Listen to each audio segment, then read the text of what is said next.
കൂട്ടുകാരെ, ഇന്നത്തെ നമ്മുടെ വീഡിയോ എന്ന് പറയുന്നത് നമ്മുടെ വൈറൽ റെസിപ്പിയായ ഇറാനി ചായയും ബൺ മസ്കയാണ് കേട്ടോ. അതിനായിട്ട് ഞാൻ ആദ്യമേ തന്നെ ബൺ മസ്കയാണ് ഉണ്ടാക്കുന്നത്. ബട്ടറാണ് കേട്ടോ വാങ്ങിയിട്ടുള്ളത്. 100 ഗ്രാമിൻ്റെ ഒരു ബട്ടറാണ് വാങ്ങിയത്.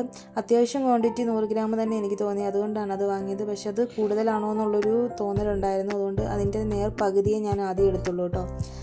പകുതി എടുത്തു. കാരണം ഇത്രയും ബട്ടർ എന്നൊക്കെ പറയുമ്പോൾ നമുക്ക് ഭയങ്കര ടെൻഷനാണല്ലോ. ഒന്നാമതേ ഡയറ്റിലാണ്, അതിൻ്റെ കൂടെ ഈ ഒരു റെസിപ്പി ചെയ്ത് കഴിയുമ്പോൾ ഡയറ്റ് പൊട്ടും എന്നുള്ളൊരു പേടി നന്നായിട്ടുണ്ടായിരുന്നു. അതുകൊണ്ടാണ് ഞാൻ ഇതുവരെയായിട്ട് ഇത് ഉണ്ടാക്കാഞ്ഞത്.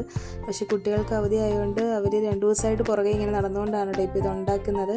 അപ്പോൾ അതിനായിട്ട് കുറച്ച് മിൽക്ക് മെയ്ഡും ബട്ടറുമാണ് കേട്ടോ എടുത്തിട്ടുള്ളത്. ആദ്യം ഞാൻ എന്ത് ചെയ്തു, ഈ ബട്ടറും മിൽക്ക് മെയ്ഡും കൂടി ബീറ്റ് ചെയ്തെടുക്കണമല്ലോ. അതിന് എൻ്റെ കയ്യിൽ മറ്റേ ബീറ്റർ ഉണ്ടായിരുന്നില്ല.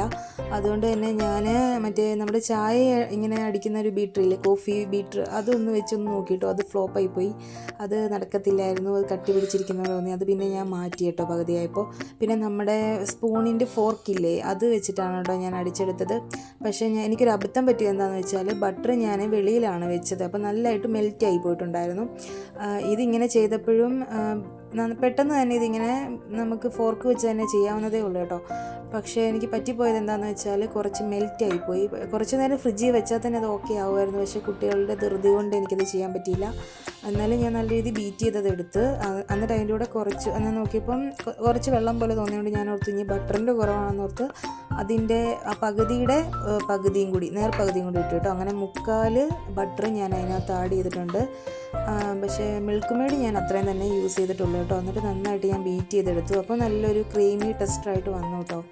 ബീറ്ററും കൊണ്ട് എടുക്കുമ്പോൾ കുറച്ചുകൂടി നല്ലതായിട്ട് വരുമായിരിക്കും. എനിക്ക് എൻ്റെ കാര്യം അറിയില്ല, ഞാനെടുത്ത് ഇങ്ങനെയാണ്. പക്ഷേ അത്യാവശ്യം നല്ല ഫ്ലഫി ആയിട്ട് വന്നിട്ടുണ്ടായിരുന്നു. പിന്നെ നമ്മൾ ഇതിങ്ങനെ ഈ ബാറ്ററോട് വെച്ചിട്ട് നേരെ ഇറാനി ചായയുടെ വെള്ളവും നമ്മുടെ ഏലക്കയും കൂടി ഇട്ട് നന്നായിട്ട് തിളപ്പിച്ചിട്ട്, കൂടുതൽ തേയിലപ്പൊടി അതിനകത്തിട്ട് ഇച്ചിരി കളർ വരണമല്ലോ, അത് നല്ലതായിട്ട് തിളപ്പിച്ചെടുക്കുകയാണ് കേട്ടോ ചെയ്തത്.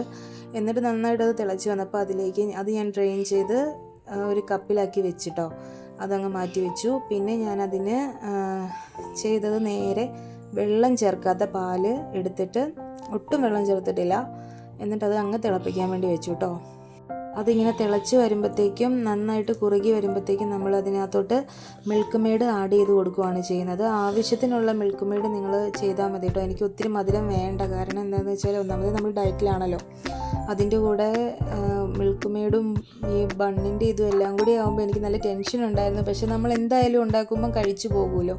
അതുകൊണ്ട് ഞാൻ കുറച്ച് ഇതേ ഇതിനകത്ത് ചെയ്തിട്ടുണ്ടായിരുന്നുള്ളൂ. പിന്നെ ചായക്കകത്ത് ഇച്ചിരി മധുരം ഇട്ടിട്ടുണ്ടായിരുന്നേ.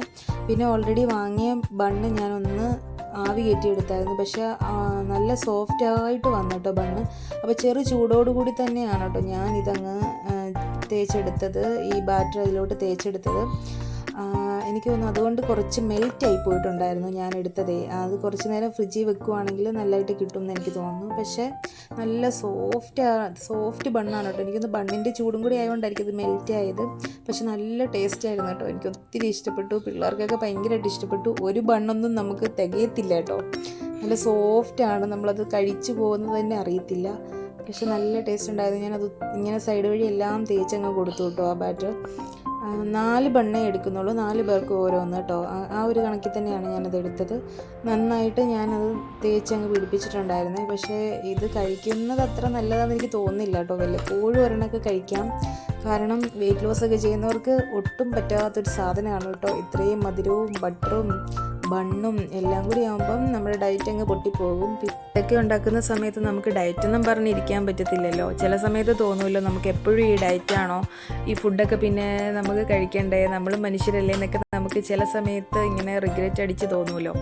അപ്പോൾ പിന്നെ ഞാനും ഓർത്തു, എന്തായാലും ഉണ്ടാക്കിയതല്ലേ, ഒരെണ്ണം കഴിച്ചേക്കാം എന്നോർത്തു. പിന്നെ അതിൻ്റെ കുറച്ച് ബാറ്റർ അകത്ത് തേച്ചത് പോരാഞ്ഞിട്ട് ഞാൻ പുറത്തൊക്കെ തേച്ചിട്ടോ. നല്ല സോഫ്റ്റായിട്ടിരിക്കുന്ന ബണ്ണായതുകൊണ്ട് അത് ഞാൻ ഇങ്ങനെ തേച്ച് നല്ല ഇതായിട്ടെടുത്ത് അത് കുളിച്ചെന്ന് തന്നെ പറയാം ആ ഒരു ബാറ്ററിൽ. പക്ഷേ നല്ല സോഫ്റ്റ് ബണ്ണായതുകൊണ്ട് നല്ല രസമുണ്ടായിരുന്നു കാണാനും. പക്ഷെ പെട്ടെന്ന് മെൽറ്റായി കേട്ടോ ആ ബട്ടർ. എങ്കിലും ടേസ്റ്റ് വൈസ് ഒരു രക്ഷയില്ലായിരുന്നു കേട്ടോ. നമ്മളിനി ഇറാനി ചായയാണ് ഉണ്ടാക്കുന്നത്. ആദ്യം നമ്മൾ ഉണ്ടാക്കി വെച്ചില്ലേ, അത് പകുതി ഗ്ലാസ്സോളം ഒഴിക്കണം കേട്ടോ. എന്നിട്ട് നമ്മുടെ ആ കട്ടിപ്പാല് ആ ഒരു ഇതിലോട്ട് ഒഴിച്ചങ്ങ് കൊടുത്താൽ മതി. ഇത്രേ ഉള്ളൂ കേട്ടോ, നമ്മുടെ ചായ ഇവിടെ റെഡിയാകും. കുറച്ചും കൂടെ കടുപ്പം വേണ്ടവർക്ക് കുറച്ചുകൂടി കടുപ്പം ഇടാം. ഞങ്ങൾക്ക് ഒത്തിരി കടുപ്പം വേണ്ടായിരുന്നു. പക്ഷേ എന്നാലും ആ ടേസ്റ്റ് വൈസ് ഓക്കെ ആയിരുന്നു കേട്ടോ. സാധാ ഒരു ടീയുടെ ഞാൻ അതിൽ ആ ഗ്ലാസ്സിലായതുകൊണ്ട് പെട്ടെന്ന് ഇങ്ങനെ കാണാൻ പറ്റിയില്ലല്ലോ, അതുകൊണ്ട് തന്നെ ഇച്ചിരിയും കൂടി ലെങ്ത് ഉള്ളൊരു ഗ്ലാസ് എടുത്തതാണ്. അതിൻ്റെ പകുതി കറക്റ്റായിട്ട് ഇതിനകത്ത് കാണിക്കുന്നുണ്ട് കേട്ടോ. എന്നിട്ട് അതിലോട്ട് പാലങ്ങ് ഒഴിച്ചു കൊടുത്താൽ മതി. കറക്റ്റ് നമ്മുടെ ചായ പോലെ തന്നെ ആകും കേട്ടോ. നമ്മുടെ ഏലക്കാക്കിയിട്ട് നല്ല സ്മെല്ലുള്ള ചായയില്ലേ. ഫൈനലി ഇറാനി ചായയും ബൺ മസ്കയും റെഡി ആയിട്ടുണ്ട് കേട്ടോ. ഞാൻ ആദ്യമേ എൻ്റെ കുഞ്ഞിനെ ഒന്ന് ടേസ്റ്റ് ചെയ്യാൻ കൊടുത്തു കേട്ടോ. അവൻ ആദ്യം ടേസ്റ്റ് ചെയ്യട്ടെന്ന് ഓർത്തു. അവന് ഭയങ്കരമായിട്ട് ഇഷ്ടപ്പെട്ടു കേട്ടോ. നല്ല സോഫ്റ്റും കൂടെ ആയതുകൊണ്ട് അവന് ഭയങ്കരമായിട്ട് ഇഷ്ടപ്പെട്ടു. പിന്നെ കുട്ടികൾക്ക് പെട്ടെന്ന് കഴിക്കാനും പറ്റുമല്ലോ. ഞാനും ടേസ്റ്റ് ചെയ്ത് നോക്കി കേട്ടോ. അലിഞ്ഞു പോകുന്ന പോലെ തോന്നി കേട്ടോ. ആദ്യമേ ഞാനത് തന്നെ ഒന്ന് ടേസ്റ്റ് ചെയ്ത് നോക്കി, പിന്നെയാണ് ആ ചായയിൽ മുക്കി ഒന്ന് ടേസ്റ്റ് ചെയ്ത് നോക്കി കേട്ടോ. രണ്ടും അടിപൊളിയാണ്. തന്നെ കഴിക്കാനും സൂപ്പറാണ്, ചായ മുക്കി കഴിക്കാൻ അടിപൊളിയാണ് കേട്ടോ. അത് ഞാൻ കൊച്ചിനും കൊടുത്തു നോക്കി കേട്ടോ. അടിപൊളിയാണ്, എല്ലാവർക്കും ഇഷ്ടമായിട്ടോ. നല്ല ടേസ്റ്റ് ഉണ്ടായിരുന്നു. എന്തായാലും എല്ലാവർക്കും ഇഷ്ടമായാലും ഒന്ന് ട്രൈ ചെയ്ത് നോക്കൂ. ഒരു വട്ടമൊക്കെ നമുക്ക് കഴിക്കാൻ കുഴപ്പമൊന്നുമില്ല. പിന്നെ ഡയറ്റുള്ളവർ അതനുസരിച്ച് ചെയ്യണം എന്നേ ഉള്ളൂ. ഞാനിത് ഡിന്നറായിട്ട് അങ്ങ് കഴിച്ച് നിർത്തുമായിരുന്നു കേട്ടോ. ഇതൊരെണ്ണം കഴിച്ചങ്ങ് നിർത്തി. എന്തായാലും അടിപൊളിയാണ്, എല്ലാവർക്കും ഇഷ്ടപ്പെട്ടു. ഞാനത് ആ ബാറ്റർ എടുത്ത് ഫ്രിഡ്ജിൽ വെച്ചിട്ടുണ്ടായിരുന്നേ. ലാസ്റ്റ് ഞാനൊരു ബണ്ണിൽ അങ്ങനെ ഒന്ന് തേച്ച് നോക്കി കേട്ടോ. പക്ഷേ ഫൈനലി ഇങ്ങനെ വേണം ഇരിക്കാൻ എന്ന് എനിക്ക് തോന്നി. കട്ടിക്ക് തന്നെ ഇരിക്കണം, അന്നേരമല്ലേ ടെക്സ്ചർ കറക്റ്റ് ആകത്തുള്ളൂ. മറ്റേത് ഇച്ചിരി മെൽറ്റ് ആയ പോലെയാണ് ഇരുന്നത്. കട്ടി വരാൻ വേണ്ടി കുറച്ച് നേരം ഒന്ന് ഫ്രിഡ്ജിലൊന്ന് വെച്ചാൽ മതി കേട്ടോ.